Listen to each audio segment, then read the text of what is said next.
রজত জয়ন্তী বর্ষে express news এ হলো deadline communications private limited, আর আপনারা দেখছেন এক্সপ্রেস নিউজ, খবর নেয় খবর দেয়।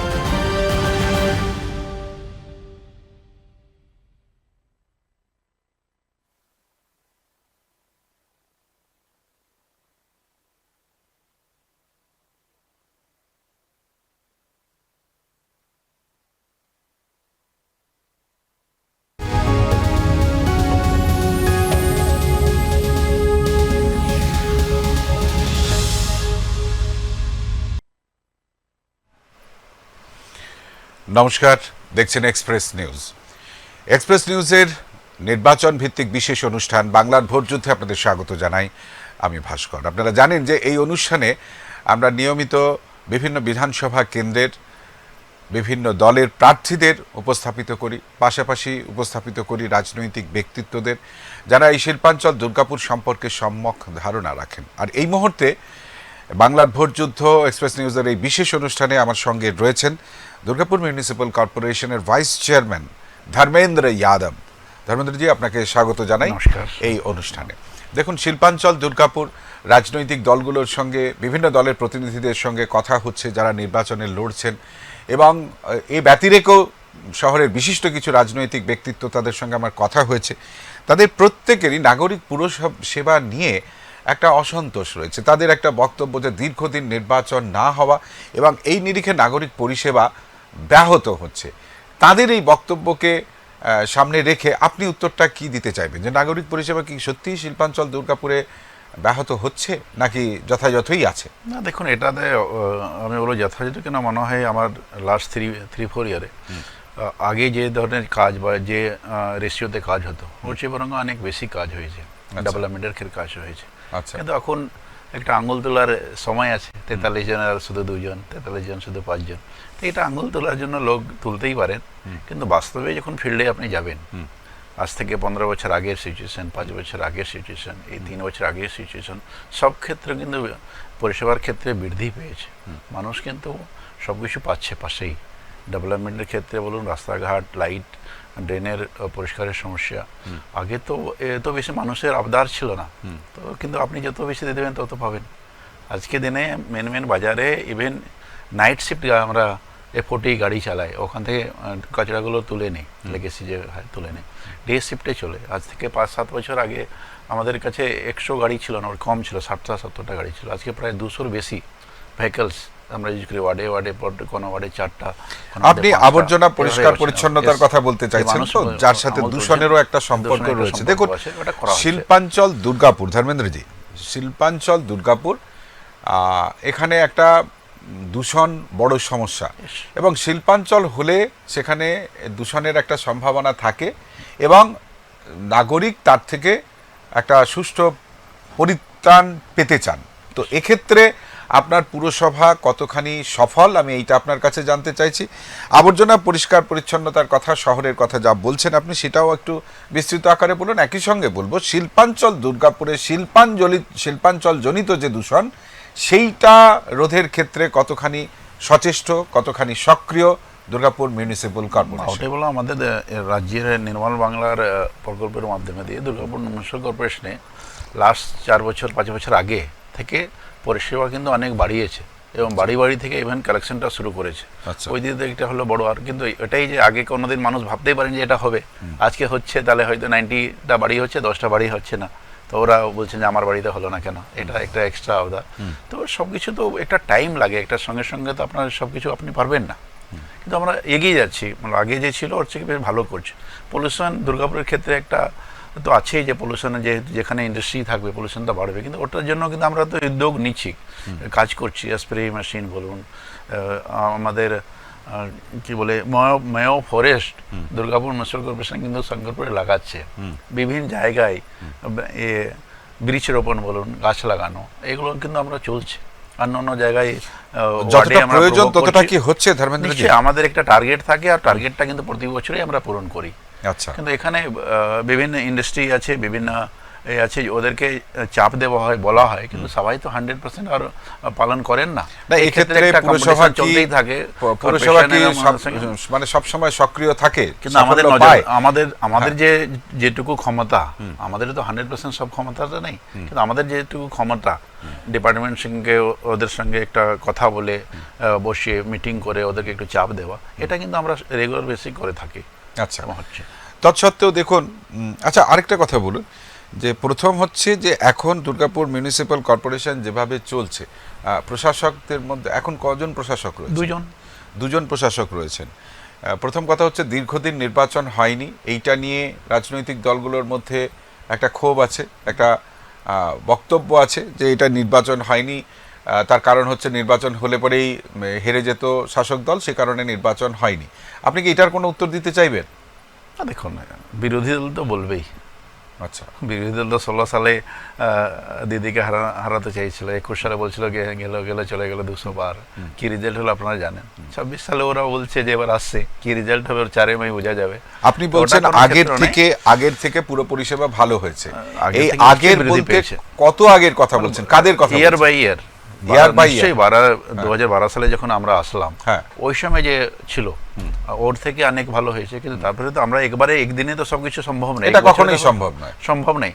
তো ইয়ার বাই ইয়ার আমরা কিন্তু ভালো দিক দিয়ে এগিয়ে যাচ্ছি। আপনি সন্তুষ্ট? নিশ্চয়ই সন্তুষ্ট। অনেক কাজ আছে করা উচিত, করতে পারি, কিন্তু 100% না হলে 80% 90% কিন্তু আমরা পাচ্ছি। আচ্ছা দেখুন, শিল্পাঞ্চল দুর্গাপুর আমরা বিভিন্ন জনপ্রতিনিধিদের সঙ্গে কথা বলে যেটা জানতে পারলাম, এখানে কর্মসংস্থানের সমস্যা আছে, কর্মমুখী প্রকল্পের অভাব রয়েছে। সবাই যে শিক্ষিত হয়ে গিয়ে এখানে কাজের সুযোগ পাবেন বা এখানে থাকবেন শিক্ষিত হয়ে গেলে, উচ্চ মেধা সম্পন্ন, এমনটা নয়, কিন্তু তারপরেও একটা স্তর থাকে যেখানে কর্মসংস্থানের ক্ষেত্রে একটু চিন্তা ভাবনা করা যেতে পারে। সবাই যে চাকরি করবেন তাও তো নয়, মানে উপার্জন করা যায় এই রকম প্রকল্পের মাধ্যমে স্থানীয় মানুষজনকে উপার্জনের পথটা খুলে দেওয়ার ক্ষেত্রে পুরসভার কি কোনো চিন্তাভাবনা ছিল, আছে বা থাকবে? পৌরসভার তো একটা লিমিটেশন আছে, রাইট, করতে পারে না, সবকিছু পারে ইন্ডাস্ট্রি, আর এই ক্ষেত্রে তো গভর্নমেন্টের পলিসি বা সেন্ট্রাল গভর্নমেন্ট পলিসি ম্যাটার করে। নিশ্চয়ই। আর আমরা সত্যিকারের খুশি বা সত্যিকারের লাকি মনে করি যে আমাদের নেত্রী মুখ্যমন্ত্রী একজন এখান থেকে প্রার্থী করেছেন, যার কিন্তু এই দিক দিয়ে নজর আছে, যে কিন্তু এটাতে হ্যাবিচুয়েটেড, নিজেও লাইফে সাকসেস হয়েছেন এই ব্যবসায়ী হিসাবে এবং দুর্গাপুরকে এগিয়ে নিতে চাইছেন।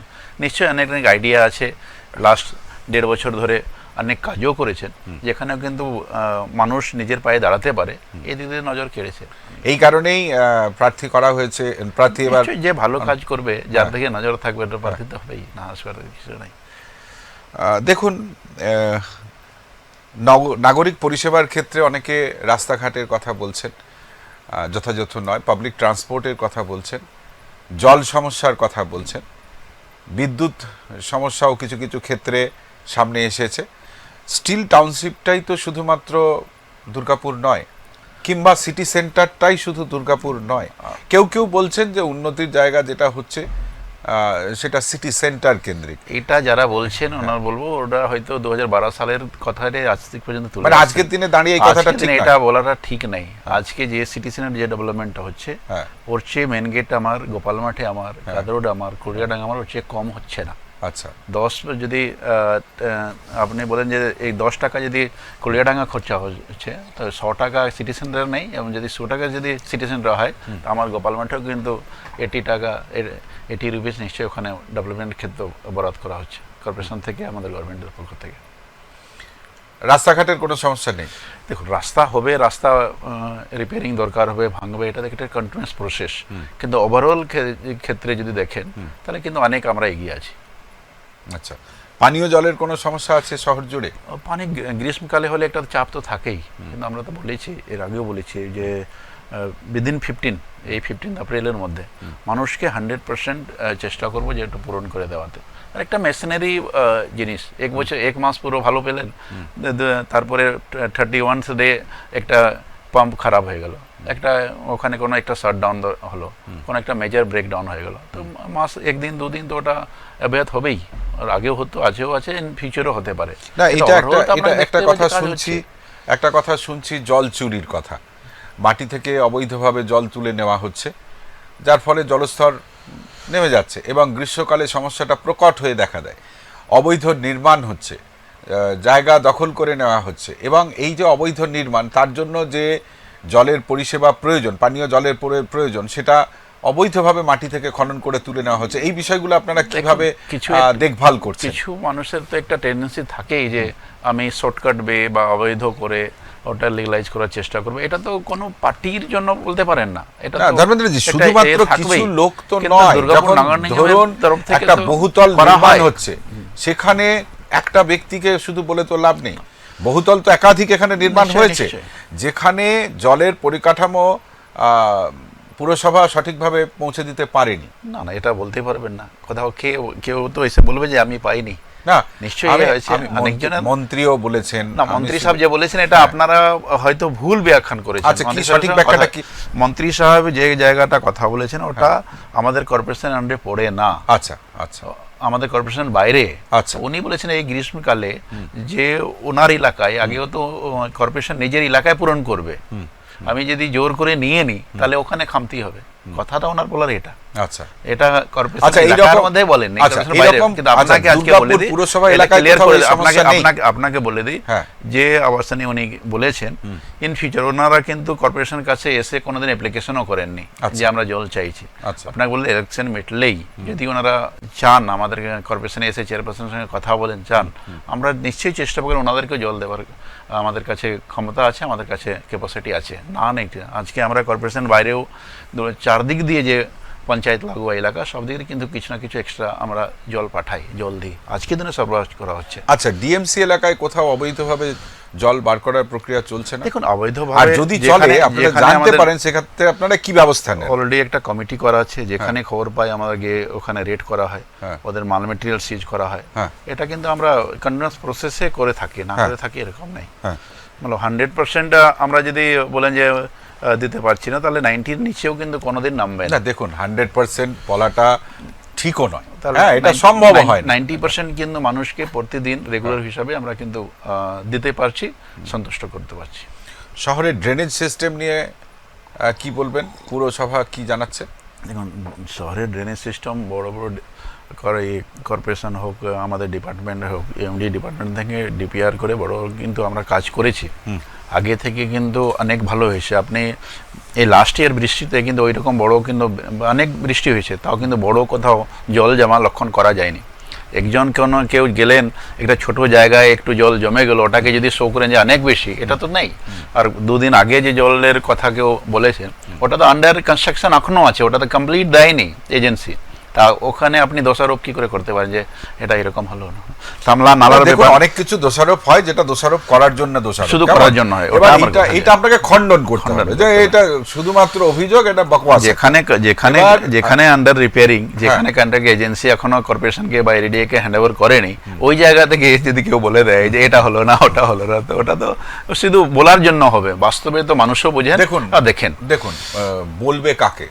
যারা ক্ষমতায় থাকে, যারা বিষয়টা দেখভাল করে, সমালোচনা তো তাদেররই হয়। যারা কাজ করে না, যারা কোনো দায়িত্বে নেই, তাদেরকে সমালোচনা কোনো লাভ আছে? লাভ নেই। মানুষের কাছে ওই কথাটা আসছে না।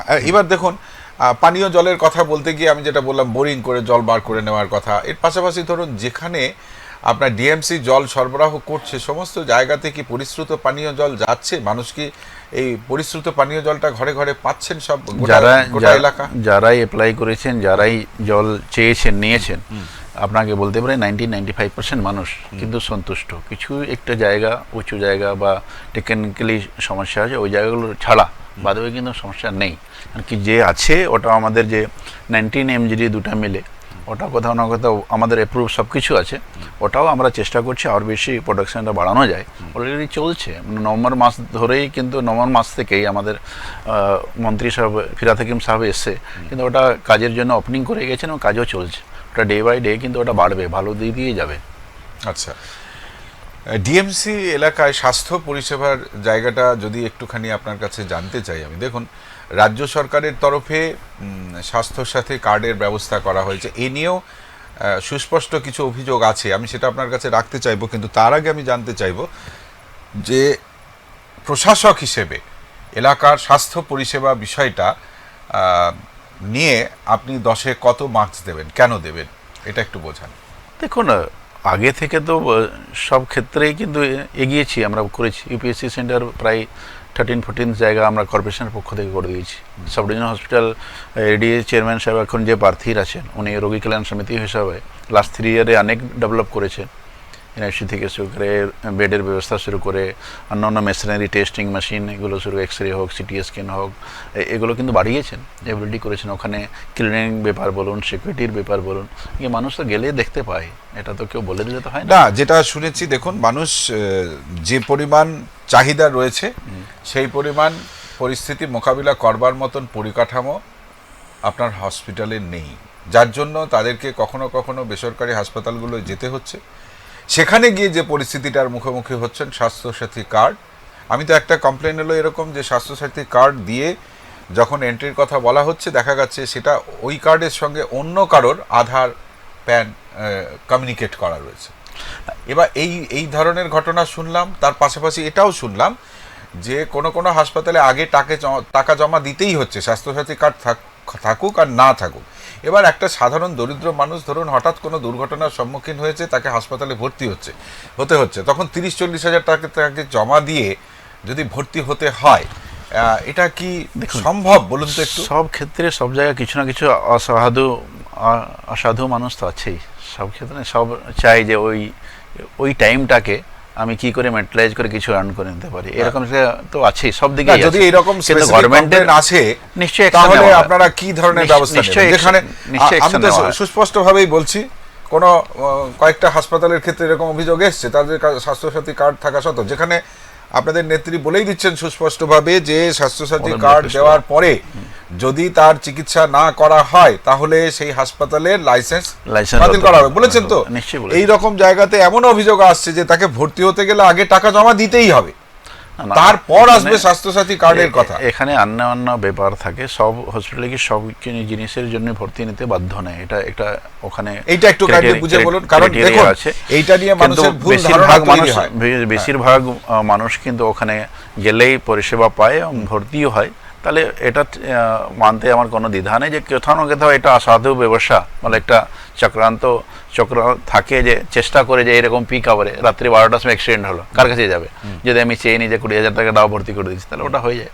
কিন্তু ওটা অফিসিয়াল নেই, ওদিকে আমাদের নজর আছে। না, আমি যেটা বলছি এটা কিন্তু অফিশিয়াল কথা বলছি, আমি আপনাকে আনঅফিশিয়াল কিছু বলছি না। না, অফিশিয়ালি বলছি, এটা কিন্তু নজর থাকে। কিন্তু আমরা কর্পোরেশনের পক্ষ থেকে আমাদের ডিএম সাহেব, এসডিও সাহেবকেও ইনভলভ করে মাঝে মাঝে কিন্তু হসপিটালদেরকে নিয়ে ডেকে আমাদের মিটিং করে ওদেরকেও কিন্তু বারবার অ্যাওয়্যার করা হচ্ছে, বারবার ওয়ার্ন করা হচ্ছে, ভাই এটা যেন না শুনতে পায়, না দেখো, তোমরাও কিন্তু নজরদারি বাড়াও। আর আমাদের তো যারা ডিপার্টমেন্টে হেলথ ডিপার্টমেন্ট আছে, ওরা বিভিন্ন সময় ভিজিট করে দেখে।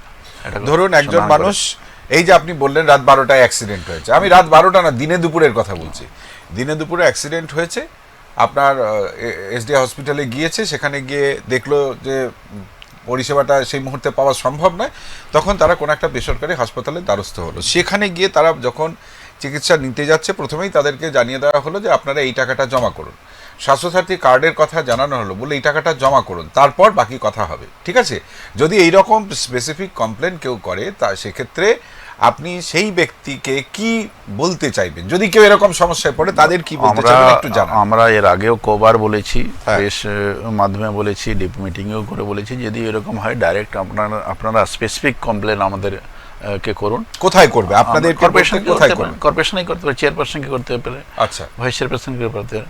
এসডিও সাহেবও বলেছেন যে আমাদের চেম্বারে এই মুহূর্তে তো আপনাকে আমাদের স্টুডিওতে পেয়েছি, তাই আপনাকেই করতে বলি। নিশ্চয়ই করতে পারে, নিশ্চয়ই কোনো অসুবিধা নেই, ঠিক আছে। অ্যাকশন হবে? হ্যাঁ, অ্যাকশন আগেও অ্যাকশন হয়েছে, আগামী দিনেও হবে, না হওয়ার কিছু নেই। আচ্ছা, এ তো গেল ডিএমসির তত্ত্বাবধানে শহরের মধ্যে হাসপাতাল স্বাস্থ্য পরিষেবার কথা। এর পাশাপাশি যদি ধরি শিক্ষা প্রতিষ্ঠানগুলোর কথা বলি, দেখুন একটা সময় সরকারি স্কুলগুলো, এই ডিএসপি স্কুল বলুন বা সরকারি স্কুলগুলোতে রমরম করে বাচ্চারা যেত আসতো।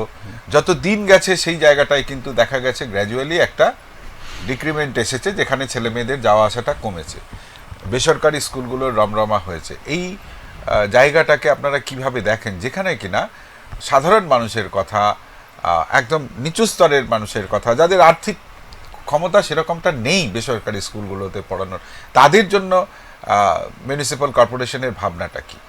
দেখুন, এখানে তো আমরা যে কোনো স্কুল বলুন, যে লেক্সগুলো ছিল, কর্পোরেশন শুধু কেন, আমাদের গভর্নমেন্টও তো বিভিন্ন সময় আমার সহযোগটা করছে, আর স্পেসিফিক স্কুল ভিত্তিক, জোন ভিত্তিক এদিকে নজর থাকছে, আমাদের করছে।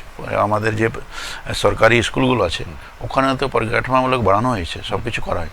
টিচারের ক্ষেত্রে একটা বলতে পারেন যে কোর্ট কেস, এই কেস একটা সমস্যা আছে, বাদবাকি কিন্তু অন্য ক্ষেত্রে আপনি বলতে পারবেন না যে ওখানে মানুষ কিছু পাচ্ছে না বা অবহেলা করা হচ্ছে, এরকম ধরনের কোনো নেই। কিন্তু মানুষও তো আজকে দিনে চাইছে যে আমি ইংলিশ মিডিয়ামে পড়াবো, আমি একটা নামি দামি স্কুলে প্রাইভেটে পড়াবো, একটু কম ওনার আর্নিং থাকলেও অন্য দিক দিয়ে খরচা কম করে এদিকে একটু, এটা তো শুধু দুর্গাপুরে না, এটা অল ওভার ওয়ার্ল্ড বলতে পারেন, অল ওভার ইন্ডিয়া বলতে পারেন, অল ওভার ইন্ডিয়া বলতে পারেন, দেশে অল ওভার দেশের ক্ষেত্রে এটা হয়েছে। হয়নি এটা হওয়ার পেছনে আপনি এই মুহূর্তে আপনাকে আমি ডিএমসির ভাইস চেয়ারম্যান হিসেবে প্রশ্নটা করছি না, একজন আমাদের বাংলার নাগরিক হিসেবে প্রশ্নটা করছে। আপনার কি মনে হয় না কোথাও যে সময়ের সাথে তাল মিলিয়ে এই সরকারি শিক্ষা ব্যবস্থার মধ্যেও কিছু পরিবর্তন আনা দরকার, যেটা আজও রয়ে গিয়েছে আজ থেকে 25 বছর 30 বছর আগের পরিকাঠামোয়? আধুনিক চিন্তা ভাবনা যেগুলো বেসরকারি স্কুলগুলোর মধ্যে ইনকর্পোরেটেড হচ্ছে, সেগুলো এই সরকারি প্রতিষ্ঠানগুলোর মধ্যেও ধীরে ধীরে আনা উচিত। আমাদের একেবারে মানে পুরসভা ব্যথি রেখে প্রশ্নটা করছি। আমাদের সরকারও কিন্তু অনেক জায়গায় স্মার্ট ক্লাস হিসাবে কিন্তু শুরু করেছে, অনেক জায়গায় অনেক স্কুলে স্মার্ট ক্লাস কিন্তু স্টার্ট করেছে। আর এটা যখন স্টার্ট হয়েছে দেখবেন 100% স্কুলে এটা পৌঁছে যাবে, না পৌঁছার কিছু নাই। আজকে 10th পাস করলে ট্যাব দেওয়া, মোবাইল দেওয়া, এগুলো তো ওই জন্যই, পরিকাঠামোর জন্যই, আমাদের যারা সরকারি স্কুলে পড়ে ওই ছেলে মেয়েদের জন্যই। অন্যান্য তো হেল্প তো পাচ্ছেই, অন্যান্য স্কলারশিপ আছে, এগুলো তো পাচ্ছেই, আগে থেকে বৃদ্ধি পেয়েছে সব ক্ষেত্রেই। দেখুন, দেশের মধ্যে পরিকল্পিত শহর যদি বলি, প্ল্যান্ড সিটি যদি বলি, তাহলে দুর্গাপুর দ্বিতীয় অন্যতম। একদম, এটা নিয়ে কোনো সংশয় নেই।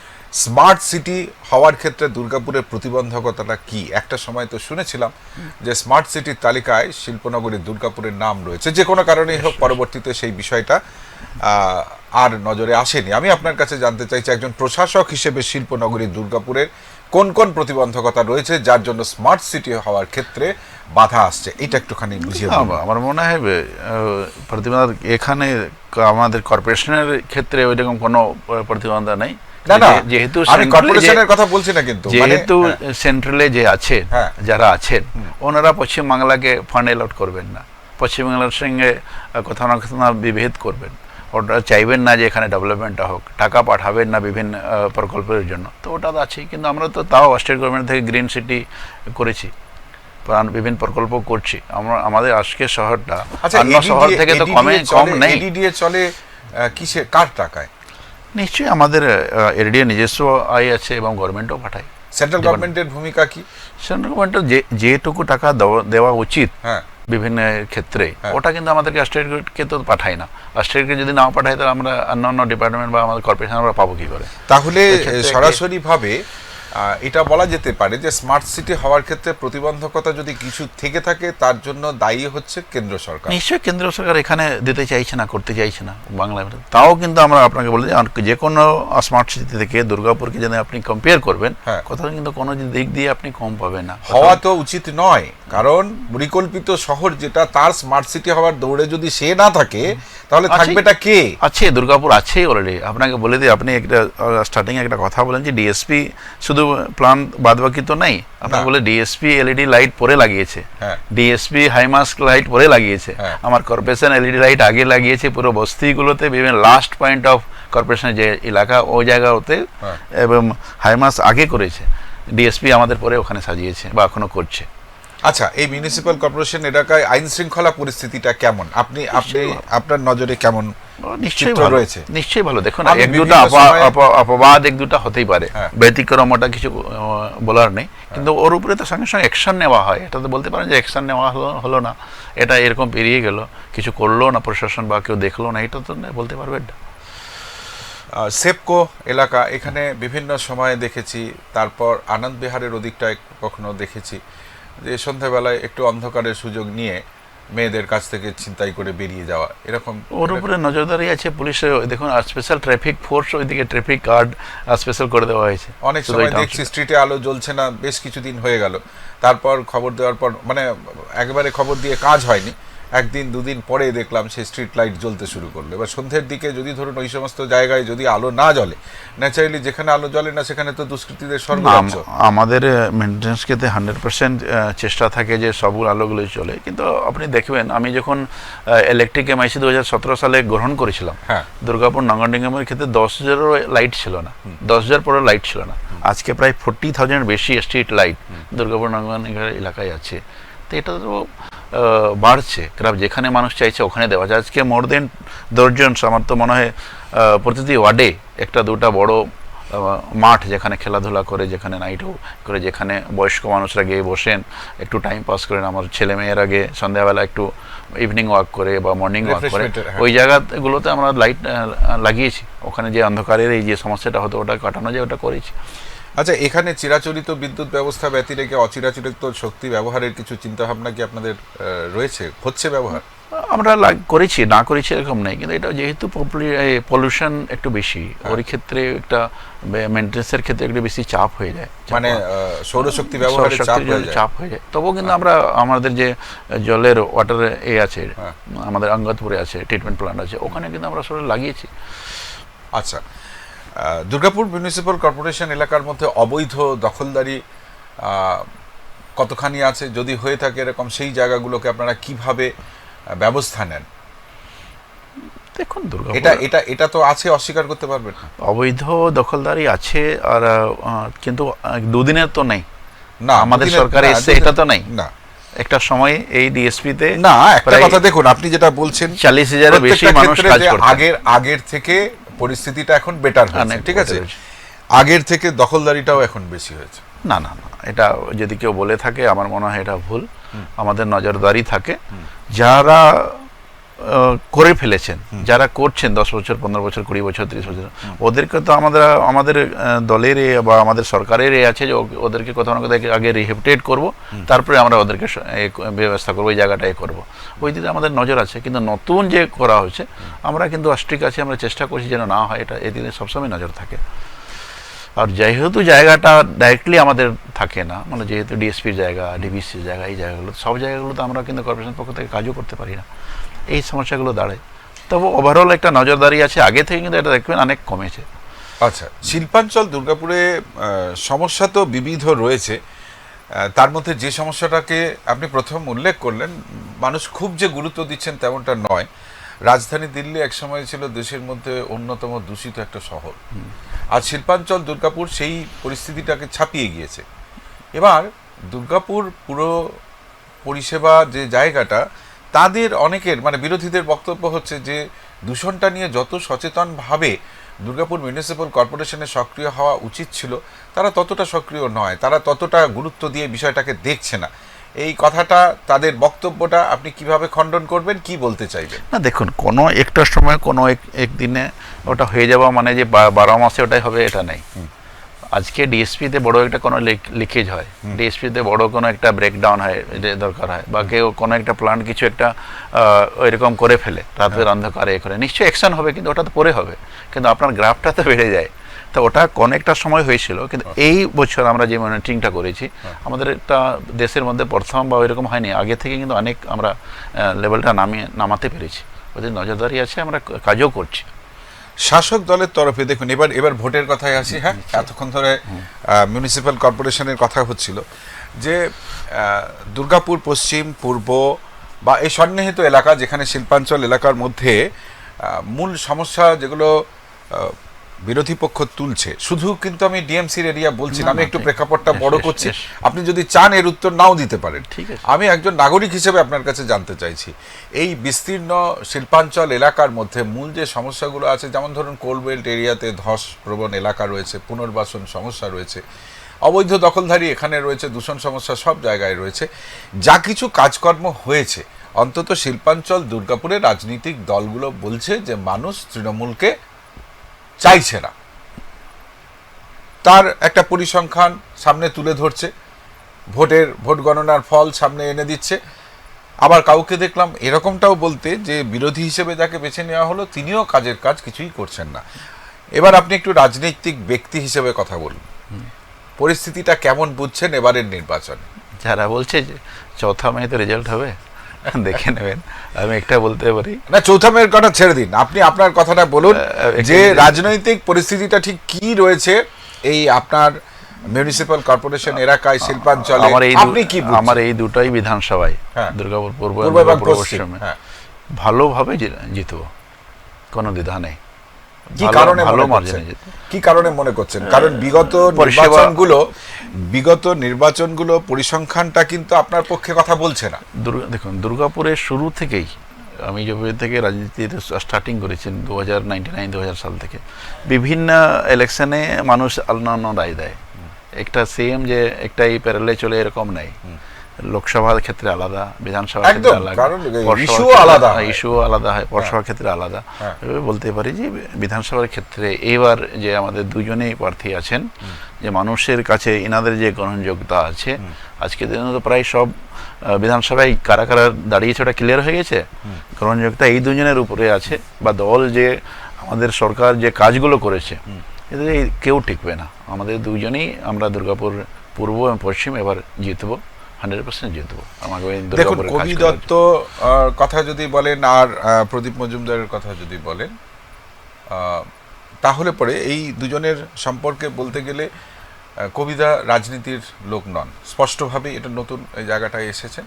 আর এর পাশাপাশি বিদায়ী মন্ত্রী, তার উদ্দেশ্যে অনেকে বলছেন, বিরোধীদের কথাই বলছে, তারা বলছেন যে উনি যতটা উন্নয়নের কথা রাজ্য সরকার বলে, সেই উন্নয়নের ছিটে ফোঁটা দুর্গাপুরের মানুষ দেখেনি, শুধুমাত্র কাঁচি নিয়ে ফিতে কাটাই দেখেছে। বিরোধীদের কাজ বলবে আপনি, না না, বিরোধীরা তো বিরোধীদের মতো করেই বলবে। আপনি একটু এই সময়টাতে ঠিক কি ধরনের কাজগুলো হয়েছে, আপনি কি এটা নিয়ে কোনো হাইলাইটস করতে পারেন যে এই এই কাজগুলো এই সময়টাতে হয়েছে, যাতে করে বিরোধীদের যে প্রশ্নবাণ সেটাকে আপনি খারিজ করে দিতে পারেন? বললাম তো আপনার, আজকে যখন 2017-18 সালে আমি আমার নিজেরটাই বলে এমআইসি হিসাবে ইলেকট্রিসিটির ডিপার্টমেন্টের চার্জ নিয়েছিলাম, শুধু 10,000 লাইট ছিল, স্ট্রিট লাইট। আজকে ওটা ছেপিয়ে গেছে 40,000-এর বেশি স্ট্রিট লাইট। 10,000 স্ট্রিট লাইট থেকে এখন হয়তো 40,000 স্ট্রিট বেশি। বেশ, তারপর এটা তো মেইনটেনেন্স সব ক্ষেত্রেও এগোচ্ছে। আজকে রাস্তাঘাট আগে যে অবস্থা ছিল, এখন রাস্তাঘাট কিন্তু আগে থেকে অনেক ভালো স্মুথ হয়েছে, অনেক ভালো ঠিক হয়েছে। বাংলার ভোটযুদ্ধ এই অনুষ্ঠানে আমার সঙ্গে স্টুডিওতে রয়েছেন দুর্গাপুর মিউনিসিপ্যাল কর্পোরেশনের ভাইস চেয়ারম্যান ধর্মেন্দ্র যাদব। ধর্মেন্দ্রজি, আপনার কাছে আমি জানতে চাইবো, দেখুন পুরসভা সংক্রান্ত কথাবার্তা, মিউনিসিপ্যাল কর্পোরেশন সংক্রান্ত কথাবার্তা আপনার কাছে শুনছিলাম, এবার একটু রাজনীতির কথা, ভোটের কথা বলি। দুর্গাপুর পূর্ব এবং পশ্চিম বিধানসভা কেন্দ্রে আপনাদের যারা প্রার্থী রয়েছেন, একজন তো মন্ত্রী, হ্যাঁ, এবং এবারেও তিনি নির্বাচনে রয়েছেন, আরেকজন নতুন প্রার্থী যার পরিচিতিটা রাজনৈতিক হিসেবে যতটা না, তার থেকে রাজনীতিক হিসেবে তার থেকে বেশি ব্যবসায়ী হিসেবে, এবং সুপরিচিত মুখ, চেনেন জানেন লোকে। আপনারা এবার ভোটের সম্ভাবনা কি দেখছেন, অন্তত এই শিল্পাঞ্চল থেকে? দেখুন, এই শিল্পাঞ্চলে দুটা বিধানসভায়, দুর্গাপুর পূর্ব এবং দুর্গাপুর পশ্চিম, এবার তৃণমূল কংগ্রেস আমরা নিশ্চয়ই জয়লাভ করব। একজন আমাদের গার্জিয়ান হিসাবে মন্ত্রী, যেনার ওনার থ্রুতে আমরা দুর্গাপুরের সমস্যা, ছোট থেকে বড় সব সমস্যা দিদির কাছে আমরা পৌঁছতে পারি। এটা লাস্ট 5 ইয়ার থেকে ওনাকে এভাবে আমরা মেনেছি, এবং মানুষ ওর ফল পাচ্ছে। দুর্গাপুরের মানুষ এটা কিন্তু স্বীকার করছে, যেখানে কোনো দ্বিধা নেই। এবং সেকেন্ড যে দুর্গাপুর পশ্চিমের কথা বলছেন, বাপ্পাদা নিশ্চয়ই রাজনৈতিক ব্যক্তি বলতে পারেন, কিন্তু লাস্ট 3 ইয়ার ধরে দিদি কিন্তু ওনাকে সমাজসেবা করার জন্য, মানুষের পরিষেবা দেওয়ার জন্য কিন্তু ট্রেন করে দিয়েছেন, সামনে কাজও করে দিয়েছেন। আর মানুষের কিন্তু একটা আশা জেগেছে যে কোথাও একটু টুকটাক ফাঁকফোকতা ছিল ওনার উপরে, কিন্তু এনার কবি দত্ত মহাশয়ের উপরে মানুষের আশা ভরসা কিন্তু জেগেছে যে কাজের মানুষ, আগামী দিন যদি আমরা এনাকে ভোট দিয়ে জিতাই, বিধানসভা পাঠাই, আরও বেশি কাজ হবে দুর্গাপুরের ক্ষেত্রে। তাই নিশ্চয়ই দুর্গাপুরের দুটাই বিধানসভা, কিন্তু এবার আমরা জিততে চলেছি। না, একটা বিষয় আমাকে বলুন, ঠিক কিসের উপর ভিত্তি করে বলছেন? আজকে যখন ধরুন কবি দত্তকে আপনাদের প্রার্থী করা হলো, নিশ্চিতভাবে একটা স্বচ্ছ ভাবমূর্তির মানুষ, এটা নিয়ে সংশয় নেই, অনেকে পছন্দ করেন, চেনেন জানেন, সব ঠিক আছে, কিন্তু কোনো রাজনৈতিক ব্যক্তিত্বকে ওখানে দেওয়া হলো না, এটার পিছনে কি কোনো কারণ আছে? দেখুন, কাজের মানুষ দরকার। হ্যাঁ, যে কাজ করতে পারবে, যে পরিষদে লাস্ট 3 ইয়ারতে মানুষ ওনাকে দেখেছে। এরিডিএ চেয়ারম্যান হওয়ার সুবিধা দুর্গাপুরের বিভিন্ন অঞ্চলে তো উনি যে আমরা ভাবতে পারি ওই রকম কাজ করে ফেলেছেন। এই যে সিটি সেন্টার হোক, বিধাননগর হোক, রাস্তাগুলো তো আগে খারাপ ছিল না, ভালোই ছিল, কিন্তু ওটাকে আগামী 30 ইয়ার 40 ইয়ার চিন্তা ভাবনা করেই তো উনি সাজাতে শুরু করেছেন। মানুষের তো ডিমান্ড ছিল না, ওনার নিজের আইডিয়া ছিল যে আগামী 30 বছর 40 বছরে আমাদের এখানে সংখ্যা যখন বাড়বে তখন কি হবে। তো এটা তো মানুষ নিশ্চয়ই খুশি হয়েছে, নিশ্চয়ই দেখেছে, একটা আসর আলো জেগেছে যে না আগামী দিন আর ভালো কাজ করতে পারবে। দুর্গাপুর পশ্চিম বিধানসভা কেন্দ্রে বিধায়ক তো এখনো পর্যন্ত যিনি বিদায়ী বিধায়ক তিনি তো বিরোধী দলে। তো হঠাৎ কি পরিস্থিতি তৈরি হলো যে আপনার মনে হচ্ছে যে আপনার দলই এখানে এগিয়ে শুরু করছে বা নিশ্চিতভাবে জয় পাবে, এটা কেন ভাবছেন, মানে কি কারণে ভাবছেন? 5 বছরে তো উনি শুধু মানুষকে বোকা বানিয়েছেন। আচ্ছা, হিন্দু, মুসলিম, বাঙালি, বিহারি, এছাড়া তো আর কোনো কাজ তো করেননি। আচ্ছা, কোনো একটা পুরো 27টা ওয়ার্ডে কোনো একটা স্কুলে তো একটা টাকা দেননি উনি, যে বাচ্চাদের পড়াশোনার জন্য 2টা রুম করে দিলাম, ওখানে 50টা ছেলে গিয়ে পড়াশোনা করবে, কোনো একটা স্কুলে করতে পারেননি। কোনো একটা জায়গায় কোনো বস্তি অঞ্চলে গিয়ে 500 মিটার রাস্তাও তো করেননি। আচ্ছা, একটা কথা বলুন তো, অনেকেই বলেন যে বিরোধী দলের বিধায়ক হলে আপনাদের সময়টায় খুব অসহযোগিতার মুখোমুখি হতে হয়, এটা কি ঠিক? উনি কি সঠিক কোনো ওইরকম কাজ কি আগে দিয়েছেন এটা তো বলতে পারবেন?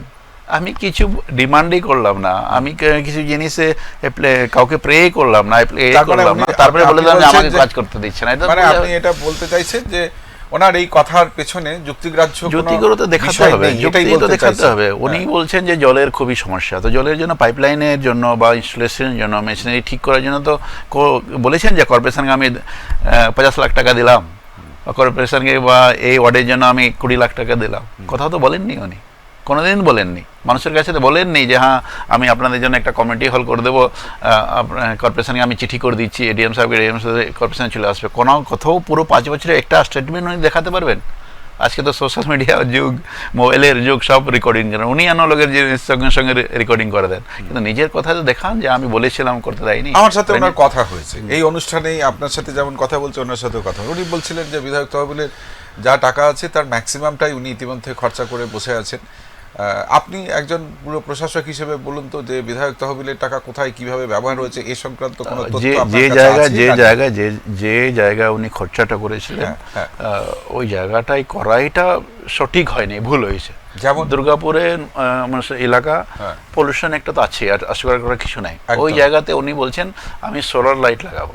দুর্গাপুর অঞ্চল আজকে দিনে কম হলেও 40,000-এর বেশি স্ট্রিট লাইট, ওটাও বেশিরভাগ লাইট বা বলতে পারেন সবগুলোই 35 ওয়াটের বেশি, 45, 70 আর 120 ওর পাওয়ার আছে। উনি একটা সোলার লাইট লাগাচ্ছেন কোথাও একটা ক্লাবে, কোথাও একটা পাড়াতে, যার ক্ষমতা আছে শুধু 16 থেকে 20 ওয়াট। আমি ওনাকে পার্সোনালি আমার চেম্বারে এসে আমি ওনাকে বলেছিলাম যে এটা না করে এটা গ্রামাঞ্চলে ঠিক আছে, যেখানে 24 ঘন্টা লাইন থাকে না, কারেন্ট থাকে না, পাওয়ার থাকে না, ওটা ঠিক আছে, কিন্তু এখানে তো 24 আওয়ার পাওয়ার থাকে। আপনি কোনো একটা ওয়ার্ডের জায়গায় বলে দিন যেখানে ওখানে 5টা হাই মাস্ক করবেন, কোনো একটা মাঠে বলে দিন যেখানে আপনি 20টা বা 10টা। আপনি যেটা বলছেন শহরাঞ্চলের মধ্যে কোনো ক্লাবে বা কোথাও এই সমস্ত জায়গাগুলোই ওটা সোলার না করে, সোলার লাইট না করে আমাদের স্ট্রিট লাইটটা তো করতে পারতেন। তো ওনার তো মনে হলো ওটা করলে আমি নিজে পার্সোনালি আমি দিয়েছিলাম, আমার চেম্বারে এসেছিলাম, ওনাকে বলেছিলাম, আমি বাইটও দিয়েছিলাম, আমি বাইটও দিয়েছিলাম যে উনি যে করছেন এটা কিন্তু ঠিক না। ওনাকে আমাদের যে স্ট্যান্ডার্ড আছে দুর্গাপুরের যে এটলিস্ট 35 ওয়াটের নিচে আমরা কোথাও লাগাইনি, ইনি 16 ওয়াট আর 20 ওয়াট করে আমাদের কিন্তু কোথাও ওনাকে একটা স্টেটাসে আমারও ধাক্কা লাগছে পার্সোনালি, যেহেতু ইলেকট্রিক এমআইসি মেনে যে দুর্গাপুরে এটাও আছে যার দরকারই নেই। তো উনি যে 9-6 করেছেন, দরকার যে নেই ওটা করে দিয়েছেন। এখন শুধু বলে আমি খরচা করলাম, খরচাটা তো আপনাকে সঠিক জায়গা করতে হতো। আর এই ঘাট সংস্কার সংক্রান্ত ব্যাপারে কিছু বলবেন? উনি ওই ব্যারাজে ঘাট সংলগ্ন ব্যারেজে ঘাট বলুন বা আমাদের যেখানে সূর্য মন্দির রয়েছে বিসর্জন ঘাট বলুন, ওটা কার করা? ওটা তো দুর্গাপুর মিউনিসিপাল কর্পোরেশনের করা। ওটা স্টার্টিং অপূর্ব মুখার্জি সাহেব যখন মেয়র এমএলএ ছিলেন উনি নিজের ফান্ডে দিয়ে ওটা করেছিলেন।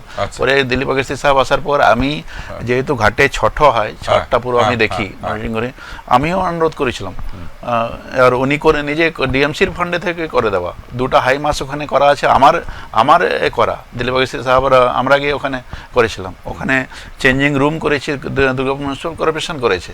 উনি গিয়ে শুধু দেখাবেন যে এটা তো বললে হবে না, না, ওখানে 1 টাকা, ওখানেও তো 2 টাকা দিতে পারতেন।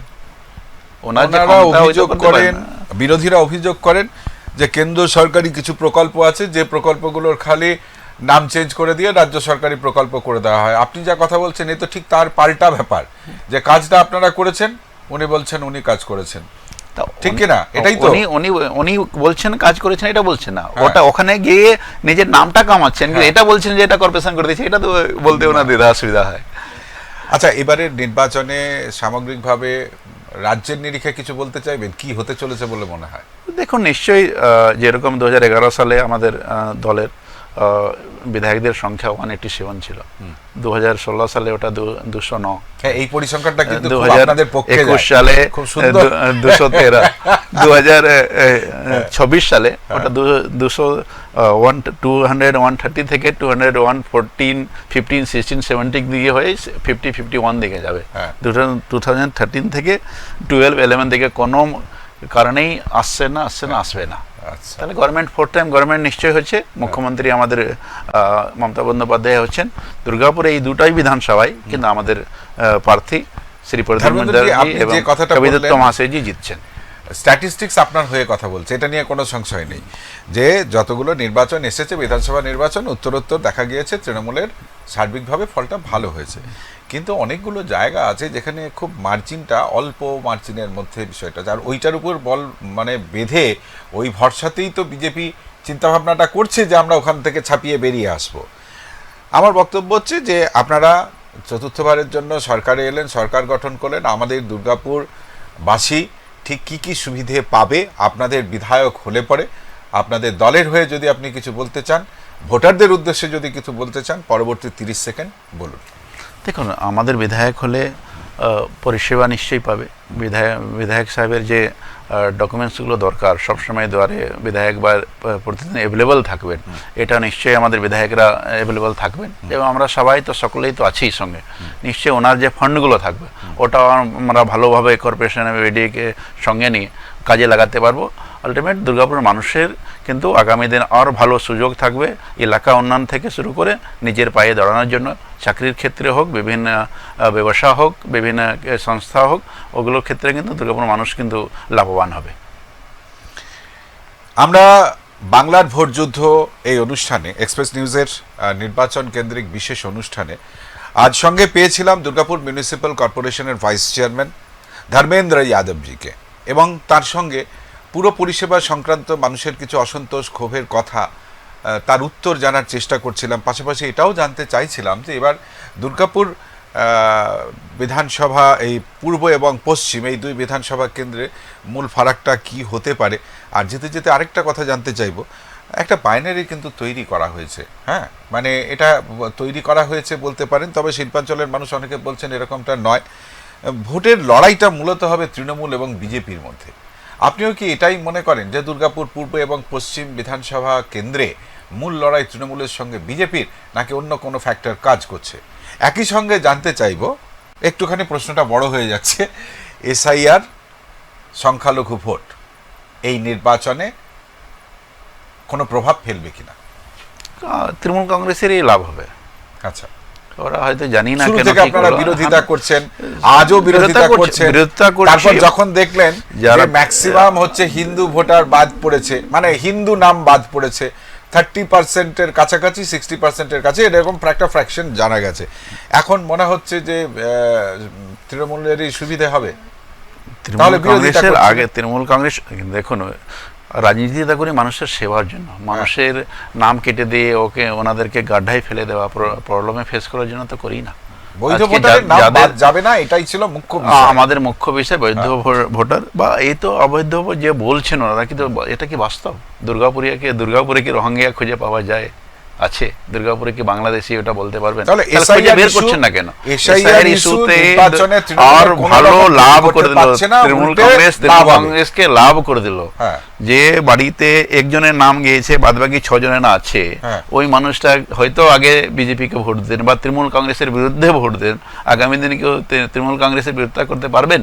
ওনার ভাইয়ের জন্য, ওনার ছেলের জন্য, ওনার মায়ের জন্য, ওনার বউয়ের জন্য কিন্তু লড়াইটা এটা কিন্তু তৃণমূল কংগ্রেস করছে, আন্দোলন তৃণমূল কংগ্রেস করছে। আজকের দিনেও কিন্তু সহায়তা পাশে তৃণমূল কংগ্রেস দাঁড়াচ্ছে। তৃণমূল কংগ্রেসের কর্মী আরও বেশি চাঙ্গা হয়ে গেছে, বাড়ি বাড়ি যে যোগাযোগটা মাঝখানে কোথাও না কিন্তু বিচ্ছিন্ন হয়ে গেছে, একটু কমে গেছে, ওটা কিন্তু বেড়ে গেছে লাস্ট 4 মাস 5 মাসে। এটাই আমাদের কিন্তু লাভ হবো। এই জন্য আমরা বলতে পারছি 213 থেকে আমরা এগিয়ে যাবো 250 প্লাস। সংখ্যালঘু ভোট, সংখ্যালঘু ভোটটা তো কেউ যা বলছি তো, সংখ্যালঘু ভোট যে আছে যেখানে কেটেছে, বা সংখ্যালঘু আর হিন্দিভাষী, বাংলাভাষী বা হিন্দু বলে তো নেই। মানুষ পরিষেবা পাচ্ছে কি পাচ্ছে না, মানুষকে যোগ ভোটার যারা আছে ওদের নাম বাদ চলে যাচ্ছে, এর রাগ অভিমান তো সবার হবে। আমি এখানে একজন হিন্দু হিসাবে থাকি, আমার ঘরের আমার দুটার ঘরের পাশে একজন ভাই সংখ্যালঘু ভাই থাকেন, ওনার যদি কারো বাড়িতে সমস্যা হয় কি আমার দর্দ হয় না? আপনার কি দুঃখ হয় না? আপনার পাশে যদি কেউ থাকে, এটা থাকে প্রভাব। প্রতিবেশীদের মধ্যেই ভাবনাটা থাকে না, রাজনৈতিক দলগুলোই মেরুকরণের ব্যবস্থাটা করে দেয়, আর এখান থেকে সমস্যাটা সৃষ্টি হয়। আমি এই কারণেই আপনার কাছে জানতে চাইছি যে এবার ভোটে সংখ্যালঘু ভোটটা এবারে নির্বাচনে কোনো প্রভাব ফেলবে কিনা, তৃণমূলের ঘরে কোনো রকম প্রভাব পড়বে কিনা? কোনো প্রভাব পড়বে না, বরং যারা তৃণমূল কংগ্রেসকে ভোট দিতেন না, এবার কিন্তু তৃণমূল কংগ্রেস কর্মীদেরকে, তৃণমূল কংগ্রেসের লোকজনকে, নেতৃত্বকে পাশে পেয়েছেন, তাই তৃণমূল কংগ্রেসের ভোট এবার আর বেড়ে যাবে। অনেক ধন্যবাদ। ধন্যবাদ। আমরা কথা বলছিলাম দুর্গাপুর মিউনিসিপ্যাল কর্পোরেশনের ভাইস চেয়ারম্যান ধর্মেন্দ্র যাদবের সঙ্গে। বাংলার ভোট যুদ্ধ এই অনুষ্ঠানে আপনারা দেখতে অভ্যস্ত। নির্বাচনে যারা প্রতিদ্বন্দ্বিতা করছেন তাদের, রাজনৈতিক ব্যক্তিত্বদের। দুর্গাপুর মিউনিসিপ্যাল কর্পোরেশনের এগেনস্টে অনেক রকম অভিযোগ বিরোধীরা করেছেন, সাধারণ মানুষ করেছেন। সেই অভিযোগগুলো যতটা সম্ভব আমি তুলে ধরবার চেষ্টা করলাম ধর্মেন্দ্র যাদবদের কাছে, এবং উনিও চেষ্টা করলেন যথাযথ উত্তর দেওয়ার। তাতে কতটা আপনারা সন্তুষ্ট হলেন, কতটা হলেন না, সেটা আমি জানি না। তবে এবারের নির্বাচনে কি ফলাফল হতে চলেছে, দুর্গাপুর মিউনিসিপ্যাল কর্পোরেশনের ভাইস চেয়ারম্যান হিসেবে দলের কথা তিনি বলতে গিয়ে যে কথা বলছেন যে এই দুই কেন্দ্রেই তৃণমূল কংগ্রেস জয়লাভ করবে, বিপুল ভোটে জয়লাভ করবে। একই সঙ্গে রাজ্যে পরবর্তী সরকার ও মমতা বন্দ্যোপাধ্যায়ের নেতৃত্বেই গঠিত হবে, তাই তো? নিশ্চয়ই নিশ্চয়ই। অনেক ধন্যবাদ আপনাকে, ধন্যবাদ আপনাদের যারা এতক্ষণ এই অনুষ্ঠান দেখছিলেন। সকলকে শুভেচ্ছা জানিয়ে শেষ করছি বাংলার ভোট যুদ্ধ। আজ এ পর্যন্তই। পরবর্তী পর্বে আবারও দেখা হবে। দেখতে থাকুন এক্সপ্রেস নিউজ, খবর নেয়, খবর দেয়। নমস্কার। Thank you.